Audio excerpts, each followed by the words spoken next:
Third standard English textbook, page number 69, lesson number 32, The Noble Stag.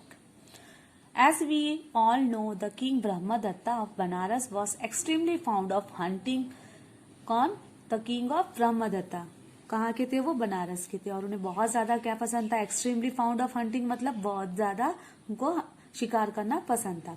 Luckily for him, on the outskirts of the city was huge forest filled with deer. जो उनकी city का जो outer part था, आउटस्ट्रिक मतलब जो उनकी city का outer part था, बाहर का टाउन का जो आउटर पार्ट था वो कैसा था? डियर से भरा हुआ था जंगल वो। Among them there was a mighty stag, और वहां पे क्या था? mighty stag थे। One fine day the king had gone hunting with the courtiers. He told his courtiers, if you allow even a single deer to escape, I will punish you severely. उन्होंने कहा कि अगर एक भी Stag वहां से अगर बच के निकलता है तो मैं आपको क्या करूंगा? पनिश करूंगा। उन्होंने अपने कर्टियर्स को कहा। So the courtiers formed a tight circle from which no deer could escape. उन्होंने क्या करा? उन्होंने उनका जो शिकार कर रहे थे जहाँ पे, वहां पे एक सर्कल जैसा बना लिया और उसको पूरा घेरा करके रखा है। सी दिस सर्कल है ना, सर्कल की तरह सब है। यहाँ पे किंग है ताकि कोई भी यहाँ से जो भी डियर आता है वो भाग ना सके। लेट्स सी क्या करते हैं फिर वो। So the courtiers form a tight circle from which no deer could escape. Then they began to beat their sticks on the ground to frighten the deer. क्या किया उन्होंने? उनका जो स्टिक था वो जोर जोर से वो हीट कर रहे थे, जिससे क्या हो रहा था? वो जो स्टैग था, वो डियर थे, वो डर जाते थे। The deer hiding the bushes and to make them run. और जो कोई भी वहां पे अगर बुशेस में छुपे है डियर्स, तो वो भी डर के मारे बाहर निकल आए। The only way out of their circle was through small clearing where the king stood ready with his bow and arrows. मतलब सब लोग अपना स्टिक को हिट कर रहे थे जिसमें से साउंड निकल रहा था, जिससे डियर्स बहुत डर रहे थे। और एक ही साइड था जहां पे किंग स्टैंड थे, जहां पे किंग स्टूड थे, वहां पे उनको भागने के लिए स्पेस थी।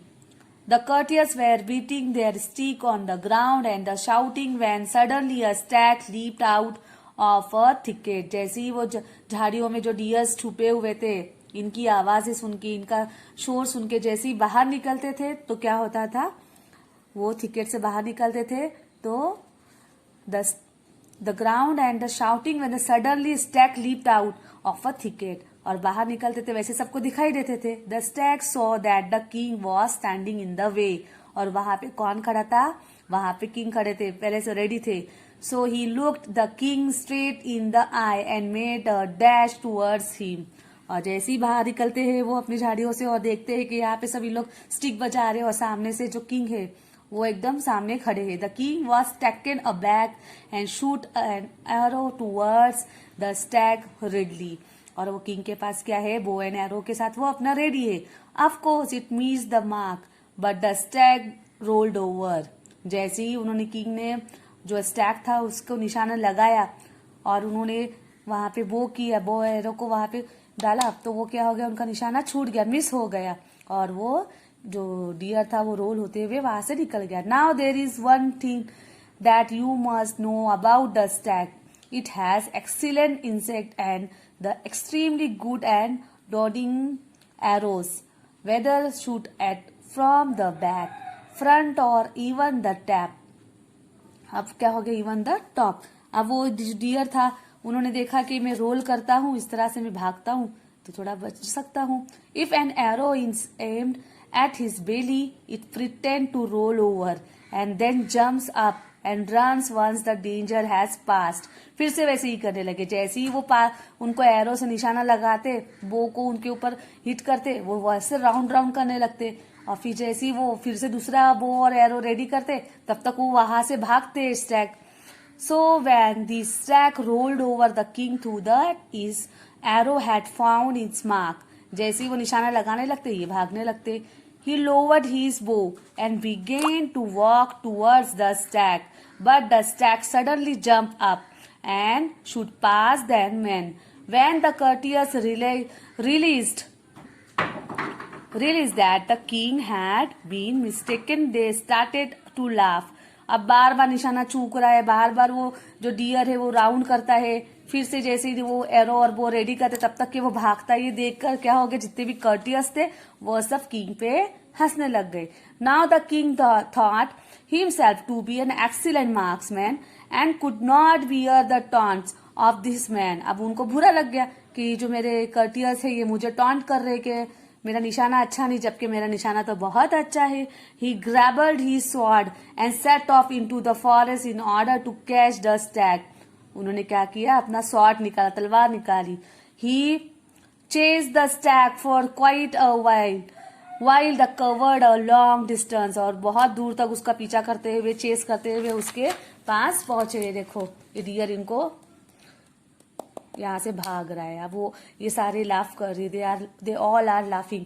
तो अब ये देखकर वो किंग को बहुत बुरा लग गया कि सारे मेरे कर्टियस मुझ पे लाफ कर रहे. The stag came upon a hole in the ground that was covered by a rotting tree. अब वहां पे क्या था, रोटिंग ट्री से कवर्ड हुआ एक बहुत ज्यादा क्या थे, झाड़ियां थी. अब उसके अंदर चला जाता है. देखो फिर क्या होता है. From the distance it could smell the dirty water and so was careful not to run over it.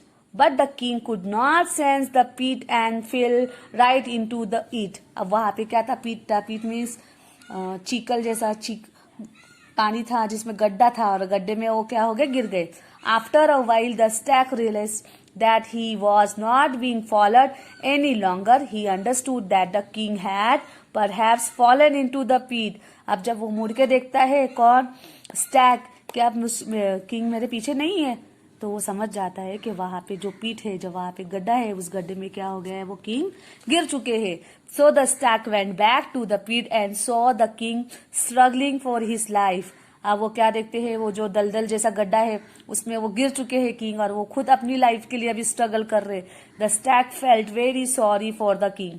अब वो स्टैग को बुरा लग गया कि मेरे पीछे ये तो मुझे चेस कर रहे थे, मुझे चेस करते हुए आए थे यहाँ तक, और वो गिर चुके हैं इसमें. He decided to save the king's life even though the king was following him with the intention to kill him. अब वो स्टैग को क्यों पीछा कर रहे थे, क्यों चेस कर रहे थे, उसे मारना चाहते थे, इसलिए चेस कर रहे थे ना. फिर भी वो एनिमल हो कि भी उस एनिमल के मन में दया आ गई. किसके लिए, किंग के लिए, कि अब ये गिर चुके हैं, इनको बचाना चाहिए. The stag told the king not to worry and to be brave for a while longer. वो कहता है स्टैग किंग को कि आप डरिए मत, आप थोड़ी हिम्मत से काम लीजिए. ही then caught a huge rock with his hind legs and lowered himself into the pit.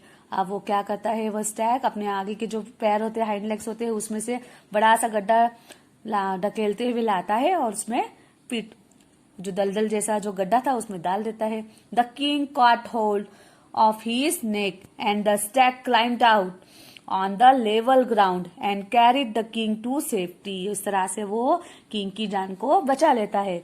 The king thanked the noble stag again and asked him to return with him to Banaras. अब वो क्या हो गया, वो तो उनकी जान लेना चाहते थे, बट अब किंग तो स्टैग की जान लेना चाहते थे ना, लेकिन इस स्टैग ने इनकी ही जान बचा ली जब वो गड्ढे में गिर गए. अब वो उसको बार बार थैंक करते हैं और क्या कहते हैं, हमारे साथ बनारस चलिए.